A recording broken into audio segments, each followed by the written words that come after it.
दिवसेंदिवस वाढ होत आहे। अपघातात दुचाकी स्वारांची संख्या मोठी आहे। अशा अपघातात मृत्यूंच्या प्रमाणात अधिक वाढ झाली आहे।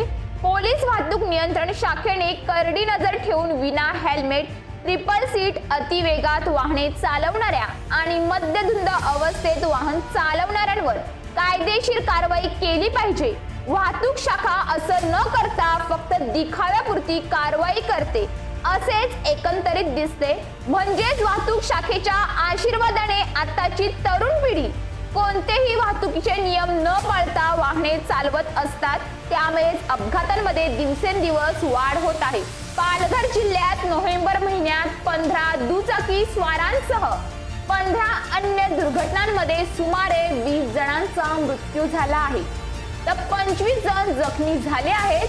तसेच 5 डिसेंबर रोजी 4 जणांचा मृत्यू, तर नोव्हेंबरसह 5 डिसेंबर पर्यंत अपघातात सुमारे 24 जणांचे मृत्यू, तर 30 जण जखमी झाले आहेत। यामध्ये विना हेल्मेट दुचाकी चालवणे, कारचा सीट बेल्ट न लावणे इत्यादी कारणांमुळे अपघात झाले आहेत, तर कुठे वाहन चालकांच्या दुर्लक्षामुळे झालेल्या अपघातात मृत्यू झाले आहेत।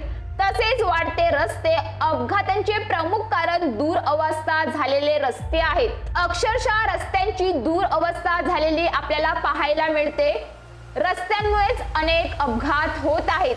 वर्ष 2023 मध्ये पालघर जिल्ह्यात 158 किरकोळ दुचाकी अपघात झाले आहेत, तर 83 गंभीर स्वरूपाचे अपघात झालेत। 2024च्या जानेवारी पासून ऑक्टोबर पर्यंत 211 अपघात झाले आहेत।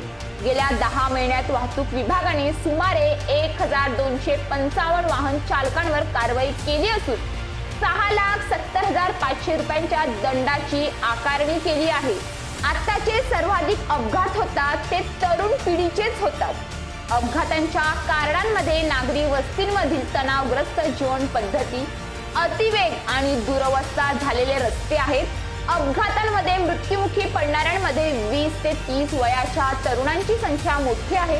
या वयात दुचाकी चालवताना अतिवेग, स्टंट करणे आणि विना हेल्मेट दुचाकी चालवल्याने अपघात झाले आहेत। अपघात रोखण्यासाठी रस्ते सुरक्षा नियमांचे पालन करण्यासाठी जनजागृती अभियान चालून अपघात रोखण्यासाठी पुढाकार घेतला पाहिजे। रस्त्यांची जी अवस्था झाली आहे ती नीट करावी। जे रस्ते खराब झाले आहेत ते रस्ते नीट रिपेअरिंग करावी, जेणेकरून अपघातांची संख्या कमी होईल आणि निष्पाप लोकांचे जीव जाणार नाहीत।